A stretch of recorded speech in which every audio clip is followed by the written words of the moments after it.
Kaya ngayon pa naman, ako nananawagan sa ating mga kapwa Pilipino, wag na ninyo iboboto yung mga ini-endorse ni Duterte. Kasi kung ang gusto pala nila, patayin yung mga kalaban, eh di ngayon pa lang, wag nyo na sila iboto. Saan nakakita ng former president na ang pangangampanya ay nakabase sa pagpapapatay ng mga katunggali sa politika? Yan ba ang paniniwalaan natin? Wala sila na napakalakas ni Sara. Eh ba't hindi siya tumakbo as president? Hindi siya tumakbo dahil alam nila na wala siyang panalo. Kahit kay Lenny, wala siyang panalo. Dahil kay si Lenny ay mayroong solid na following na at least 15 million. Pero si Sara wala. At the most, kung bibilangin ko yung Davao region at saka yung mga kaalyado nila, ang makukuha lamang niyang boto ay mga nasa 3 million lamang. Kaya nga, hindi siya tumakbo. Hindi siya tumakbo dahil with BBM and with Lenny ay napakaliit lamang ng percentage ng makukuha niya na boto. Kaya siya nag-decide na huwag tumakbo. At siya ay nag-file na lamang bilang kandidato for mayor ng Davao City. Ngayon, kung sila ay ini-endorso ng aking presidente, ay ini-endorso ko rin. Sapagkat ako ay naniniwala sa kay Presidente Bongbong Marcos kung ano mas makakabuti sa ating bayan.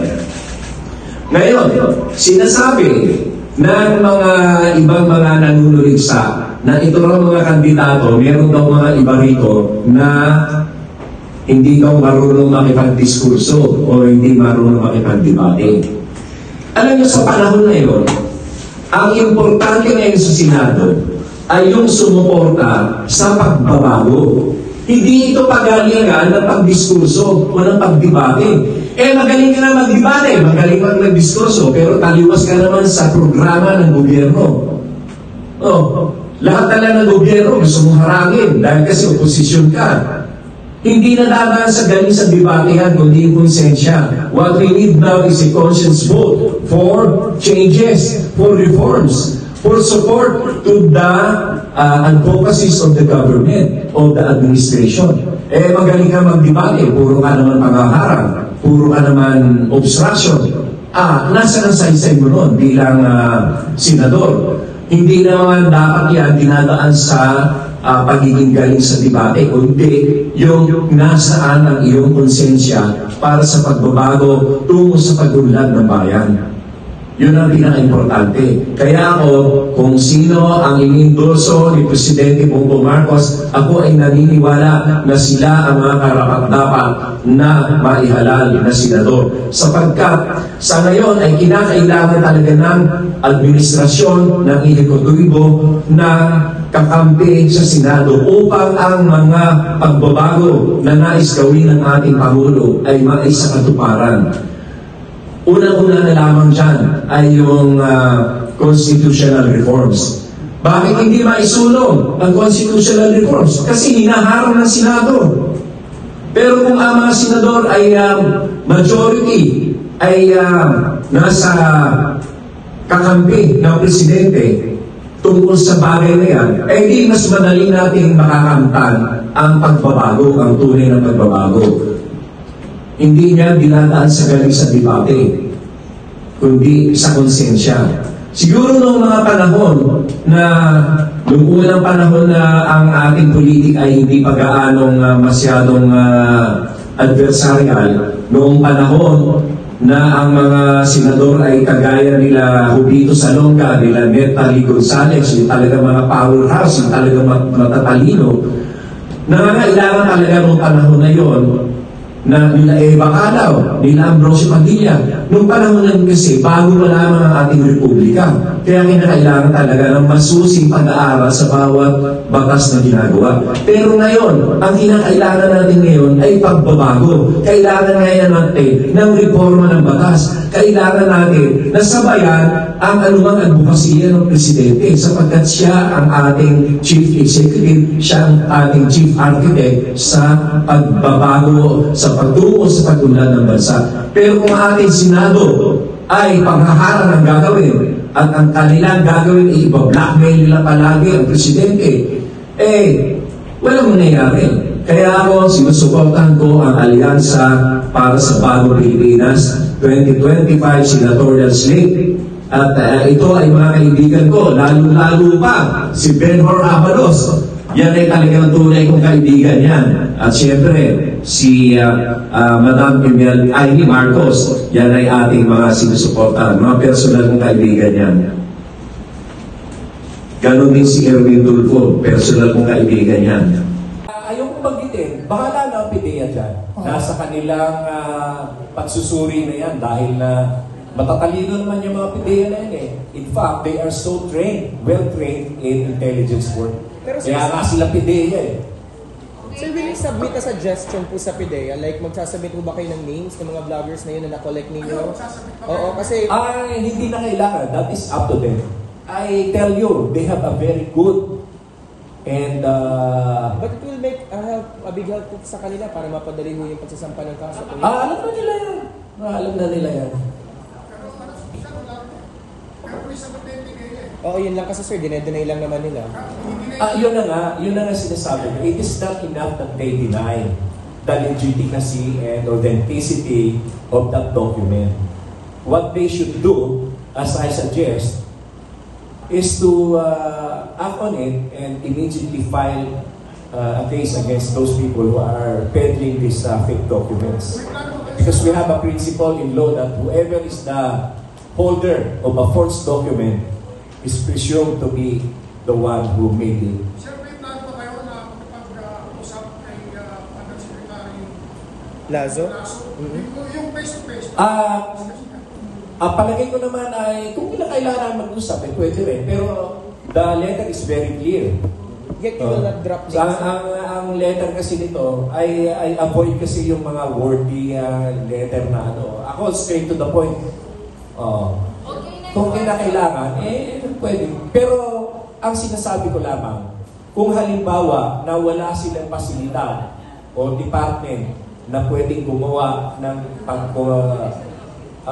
susulat ng complaint, ang sinasabi ko ay I would suggest na tulungan sila ng PAW o kaya ng Solicitor General's Office. Sir, baka bukas fake news din. Yung press release yun, bukas fake na sa media. Fake? Oo nga, fake yan. Oo. Sulat yun, mga mamaya para ba sila naman fake yan. Alin, ito sulat? Narisip na nila to. Narisip na nila. Morning. Secretary, I'm Pablo Olmedo from Tagalog Media. Okay. I'd like to ask yung sagot sa anti-poverty, yung microfinance, dati, pinahandle yun ng People's Credit and Finance Corporation. Nagpaproton sila sa mga micro-enterprises. But in-abolish yung PCFC, yung People's Credit and Finance Corporation. Dapat siya ibalik yun. Kaya nga, dapat ibalik yun. Yung nga sinasabi ko, dapat ibalik yan. Dapat ay ang gobyerno na mismo magpahiram ng pera dito sa mga micro, small, and medium enterprises. And the way to do it is i-synchronize natin yung election so that we save 10 to 12 billion pesos every 3 years. I-synchronize natin yung election. I am not saying, I'd like to clarify that I am not advocating for extension of terms. Yung na-elect ng 22 and 2025 and 2010, all of them will still serve the 3 years. Ang sinasabi ko ay synchronization of election after 2028 so that we get to serve, to save a lot of money which we can use for agriculture, health, housing. Yun yung sinasabi ko. Kaya mali yung sinasabi ng iba na I am advocating for extension. Mali. Wala akong ini-extend dito. Ano ba kayo? Wala akong ini-extend. Ang sinasabi ko, i-synchronize yung election every 6 years. Para wala nang gastos na imagine niyo ang laki-laki ng ginagastos natin dyan sa election na yan. One of the reasons why we cannot move on is because of too much politics, too much funds spent on politics. Okay, next. Hello. Sir, will have our last question kasi anong oras na rin po, makagutom na rin ng ating media at mukha namang natanong na rin natin lahat. Sige, mga 3 questions pa. 3 questions. Baka. 3 questions. Okay. 3 questions. Except love life, ha? Good morning po, Secretary Lani Gadon. Ako po ay dating miyembro ng mga pumupunta sa Rembrandt noong panahon na very active kayo. Ako rin ay isang PBM loyalist. So, hindi kaya maging political persecution ang perception ng mga tao kung sakaling gawa ng matinding investigasyon ng PIDEA itong sinasabi mo. That's my first question. Second question, paano po as an advisor on poverty alleviation, isa po sa pinakamalaking problema ng mga tao ay ang mataas na halaga ng kuryente sa Pilipinas. Ano po ba yung masasabi mo dito? Okay. Yung kung gagawin man ang investigasyon ng PIDEA is not because si President Marcos ang involved. What I'm saying in general is, paro na lang yan kung palagi na lang may mga peke dokumento. E di ang tiwala ng taong bayan sa lahat ng mga ehensya ng ating bansa ay maapektuhan din. I am not referring particularly to President Marcos. Kundi yung pangkalahatan na palagi kayo may peking dokumento sa DOH, peking dokumento sa DOA, peking dokumento sa DPWS, peking dokumento. Baka mamaya wala nang paniwalaan ng taong bayan.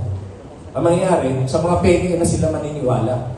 Kaya nga, ngayon pa lang, gusto ko dito sa PIDEA, suggestion ko, ngayon pa lang gumawa na kayo ng aksyon para masawata, para hindi makasanayan ng mga social media vloggers na ito na maglabas ng mga peke na dokumento. Yun yung aking idea dyan. Yung tungkol naman dahil sa kuryente, ako talaga, I would advocate for a state-owned and state-managed energy sector. Kasi nung panahon naman ni Presidente Marcos, lahat yan, ang power, ang electricity, ang water, these are all owned and operated by the state.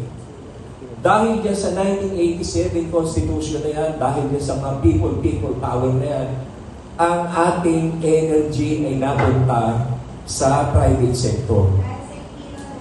Kaya ang nangyari, naging negosyo. It should be a public utility. Ang dahilan nila Cory noon kung bakit nabinigay yan sa private sector, kasi daw nalulugi daw yung National Power Corporation. Hindi, ang purpose ng National Power Corporation hindi para kumita, kundi serbisyo. Kasi kung mura ang kuryente, malawak ang industriya. Kung mura ang kuryente, ang mga taong bayan ay maliit ang bayad sa kuryente. So yung pera nila, nasisave nila para sa edukasyon, pagkain, gamot, pabahay. Mahal ng kuryente, lahat na lang. Ang siguro ngayon, mga 50% ng income ng mga tao ngayon ay napupunta lang sa ilaw at tubig. Kaya nga, dapat ito, public utilities ito. It is the function of the government.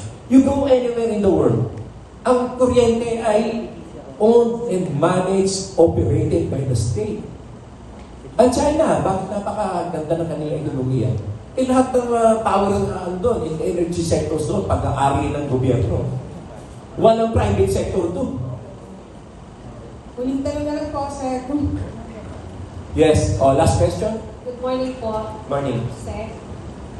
Nes Aguilar po ako. Yeah. Nes Aguilar po from Saxi News and the Philippine Events News TV.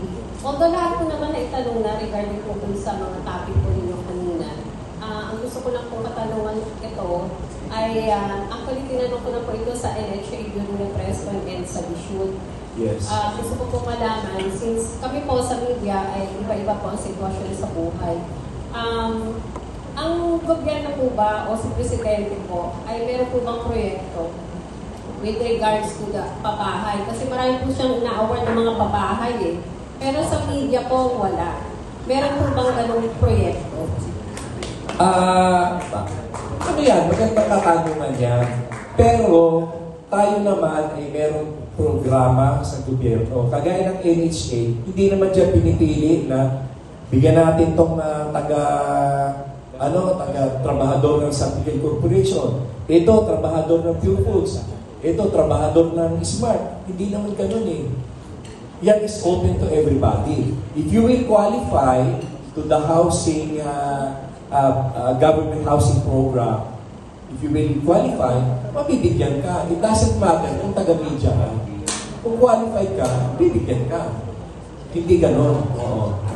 Hindi natin pwedeng gawin yan na specific tayo. Meron tayong babae para sa media.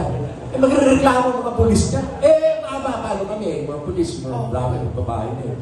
Tapos sasabihin naman ngayon, paano naman kami, mga hair nurses? Dapat may pabahay din kami. Tapos sasabihin din siyempre nila yung mga playboy, kagaya ni Charlie, sasabihin nila, kami mga playboy, dapat mga may pabahay din kami. So, we cannot be specific to one sector. It has to be open to everybody. Once you qualify, you will be given the opportunity to own a home. In fact, pag pumunta ka sa mga housing units ng gobyerno, iba-iba ang pinanggagalingan ng sectors ng mga homeowners dyan. Pero ako talaga, siguro on my own, kapag ka ako ay nabiyayaan ng magandang pagkakataon, ay magkakaroon ako ng isang privado na developer na ang gagawin ko ay specific para sa media people. Specific para sa mga media. And this is going to be a private endeavor. Hindi ito sa gobyerno. And gagawin ko yan kapag ako ay may kapangyarihan na. I am going to run for Senate in 2025. Para wala ng question. Para sa mga service, sa mga putak ng service na yan, nasama na tayo.